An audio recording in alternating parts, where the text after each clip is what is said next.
चलते हैं चैप्टर 2.1 पर। क्लास 10th का ये चैप्टर 2.1 है पोलिनोमियल्स। पोलिनोमियल्स क्या होता है? बहुपद। बहुपद चैप्टर है हमारा सेकंड चैप्टर। तो जानते हैं ये बहुपद पोलिनोमियल्स होता क्या है। देखिए, जिस बहुपद में चर की घात पूर्ण संख्या हो, जिस बहुपद में चर की घात पूर्ण संख्या होगी वो हमारा बहुपद कहलाएगा। कैसे? 4x plus 2y² minus 3y plus 4 root x plus 2। सबसे पहले आप यहां पर चर व अचर जान लीजिए। चर क्या होता है हमारा? देखो क्या कहेगा, जिस बहुपद में चर की घात, चर का मतलब होता है जिन राशियों का मान बदलता रहता है उन राशियों को चर राशियां कहते हैं। और अचर राशियां वे होती है जिनका मान नियत रहता है, उनका मान नियत रहता है, उनका मान नहीं बदलता, वो हमारी अचर राशियां होती है।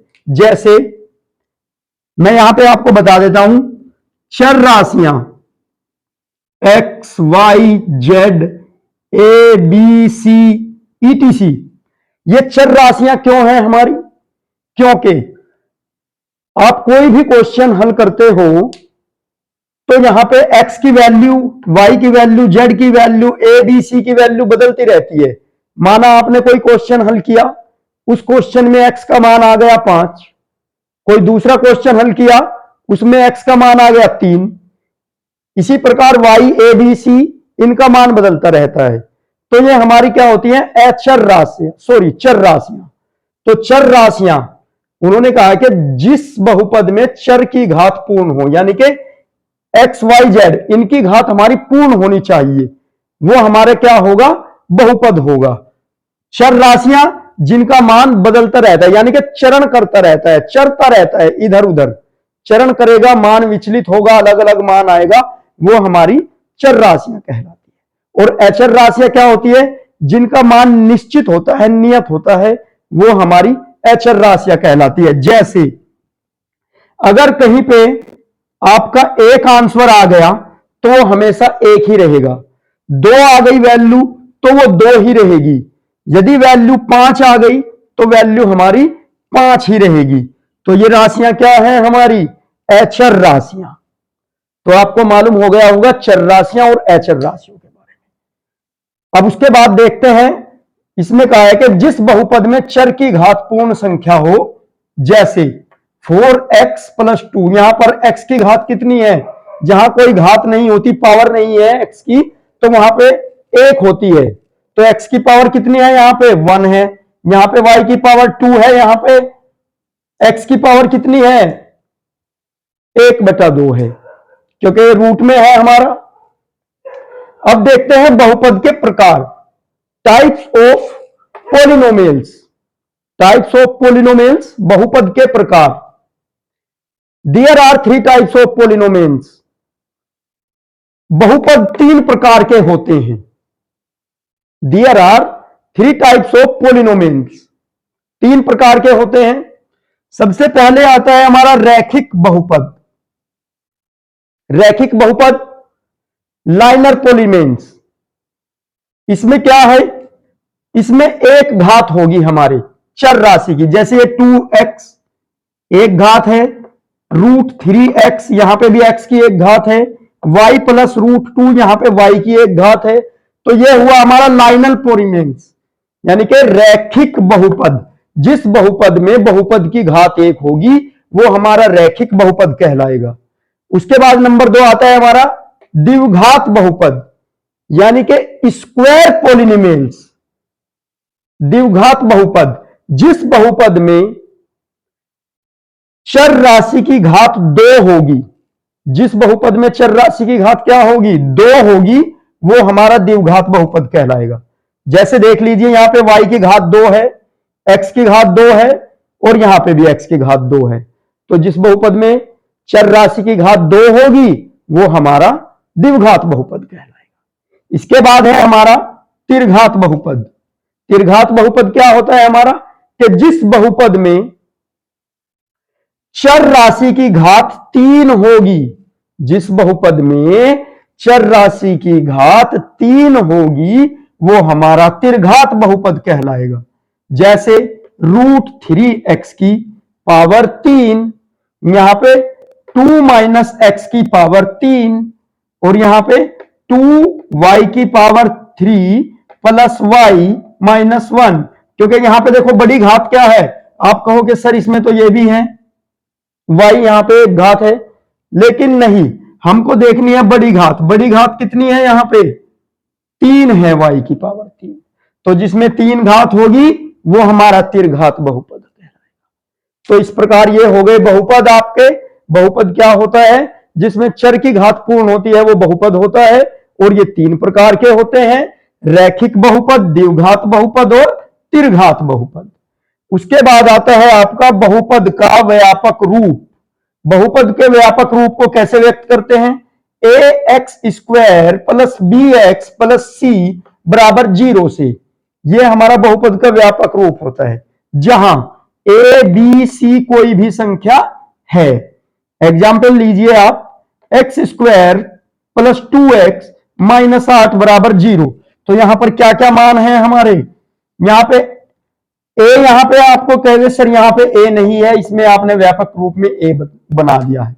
तो ये ए मैंने क्या कहा, यहां पे देखो जहां ए बी सी कोई एक संख्या है, तो यहां पे संख्या क्या है, जहां कुछ नहीं है वहां पर 1, और यहां पर बी की वैल्यू क्या दी, ए की वैल्यू कितनी आ गई 1, बी की वैल्यू कितनी आ गई 2, और सी की वैल्यू कितनी दी है हमें -8। तो ये हमारे बहुपद का व्यापक रूप होता है। ये थोड़ी सी जानकारी बहुपद के बारे में थी। अब बढ़ेंगे प्रश्नावली की ओर। इसे मैं हटा देता हूं, फिर प्रश्नावली को देखते हैं।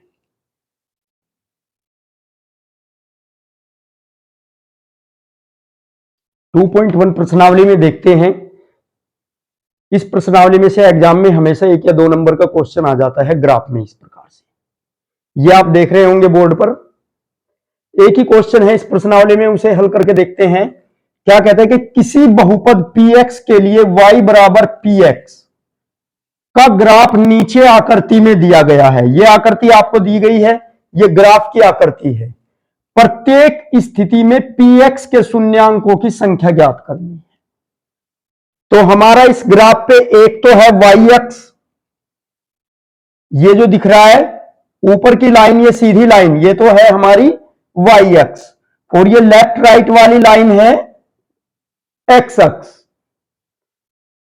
तो उसने क्या कहा है कि हमें px के शून्यांकों की संख्या ज्ञात करनी है। px के शून्यांकों की संख्या ज्ञात करनी है, तो हम सबसे पहले क्वेश्चन में देखेंगे कि ये जो लाइन है ये हमारी x वाली रेखा को प्रतिच्छेद कर रही है या नहीं कर रही है। अगर कर रही है तो कितनी बार कर रही है, जितनी बार वो कर रही है उस रेखा को स्पर्श उसे काट के जा रही है, तो वो हमारे शून्यांकों की संख्या होती है। तो सबसे पहले क्वेश्चन में देखेंगे, ये हमारी x अक्ष है और ये y अक्ष है, तो ये रेखा हमारी x अक्ष को प्रतिच्छेद तो नहीं कर रही है। तो पहले क्वेश्चन में क्या होगा कि जो प्रतिच्छेद रेखा है वो x अक्ष को प्रतिच्छेद नहीं करती है, अतः x अक्ष के शून्यांक शून्य ही होंगे। क्या होंगे, शून्य होंगे। क्यों होंगे, क्योंकि ये जो रेखा है इस x अक्ष को एक बार भी कहीं से भी प्रतिच्छेद नहीं कर रही है, इसलिए इसके क्या होंगे, x अक्ष के शून्यांक 0 होंगे, शून्य होंगे। आते हैं दूसरे क्वेश्चन पर। यहां पे देखेंगे कितनी बार x अक्ष को प्रतिच्छेद कर रही है ये रेखा। प्रश्न नंबर 2 में एक स्थान पर, यहां पर, कहां पर, इस एक स्थान पर ये रेखा इसको प्रतिच्छेद कर रही है, तो x अक्ष के शून्यांक कितने होंगे, यहां पर x अक्ष का शून्यांक, प्रश्न नंबर 2 में x अक्ष का शून्यांक 1 होगा, क्योंकि ये रेखा प्रतिच्छेदक रेखा इसे एक ही बार स्पर्श करके जा रही है, काट के जा रही है। अब देखते हैं क्वेश्चन नंबर 3 में, एक स्थान पर तो ये हो गया, एक पर ये हो गया x अक्ष का प्रतिच्छेद, और एक स्थान पर ये हो गया x अक्ष का प्रतिच्छेद। तो तीसरे क्वेश्चन में एक्स एक्स रेखा को ये हमारी प्रतिच्छेदक रेखा कितनी बार क्रॉस करके जा रही है? 3 बार जा रही है, 1 2 3। तो तीसरे क्वेश्चन में पी एक्स के शून्यांकों की संख्या क्या होगी? 3 होगी। क्यों होगी? क्योंकि प्रतिच्छेदक रेखा एक्स अक्ष को 3 स्थान पर प्रतिच्छेद करती है। उसके बाद आते हैं चौथे क्वेश्चन पर। चौथे क्वेश्चन में प्रतिच्छेदक रेखा एक्स अक्ष को कितनी बार प्रतिच्छेद कर रही है? 2 स्थान पर, नंबर 1 नंबर 2। तो 2 स्थान पर प्रतिच्छेद कर रही है, तो इसके शून्यांक कितने होंगे? एक्स अक्ष के 2 ही होंगे हमारे एक्स अक्ष के शून्यांक। इसके बाद क्वेश्चन नंबर 5 में प्रतिच्छेदक रेखा एक्स अक्ष को कितने स्थानों पर प्रतिच्छेद करती है? 1 2 3 4, 4 स्थान पर प्रतिच्छेद करती है। तो क्वेश्चन नंबर 5 में पी एक्स के शून्यांकों की संख्या 4 होगी। क्यों होगी? क्योंकि ये हमारी प्रतिच्छेदक रेखा इसे 4 स्थानों पर प्रतिच्छेद कर रही है। अब देखते हैं क्वेश्चन नंबर 5 में। क्वेश्चन नंबर 5 में जरा ध्यान से देखना है कि कितने स्थानों पर प्रतिच्छेद कर रही है। 1 स्थान पर, 2 और 3। ये ऐसे करके ऐसे नहीं जा रही है, ये बस टच हो रही है यहां पे 1 स्थान पर, 2 स्थान पर और 3 स्थान पर। तो क्वेश्चन नंबर 5 में कितने स्थानों पर है? 3 स्थानों पर प्रतिच्छेद करती है प्रतिच्छेदक रेखा एक्स अक्ष को। तो इसके शून्यांक कितने हैं? 3 होंगे हमारे। तो ये प्रश्नावली आपको समझ आ गई होगी कि जो रेखा, जिस प्रतिच्छेदक रेखा एक्स अक्ष के बारे में पूछ ले या वाई अक्ष के बारे में पूछ ले, वो यहां क्वेश्चन में एक्स अक्ष के बारे में पूछा है। एग्जाम में आपके पास एक ग्राफ का पेज आएगा और जो ये सीधी रेखा होती है ये हमारा एक्स अक्ष होता है और खड़ी हुई रेखा हमारी वाई अक्ष होता है। और वो वाई अक्ष के बारे में पूछ ले एग्जाम में, चाहे एक्स अक्ष के बारे में पूछ ले, आपको देखनी है प्रतिच्छेदक रेखा।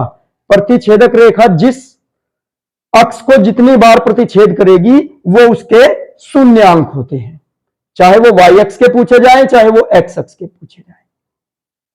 ये बात क्लियर हो गई होगी। बढ़ते हैं 2.2 प्रश्नावली की ओर। इसको मैं अब हटा देता हूं। आप इसका स्क्रीनशॉट लेना चाहें तो ले सकते हो समझ के साथ। चलिए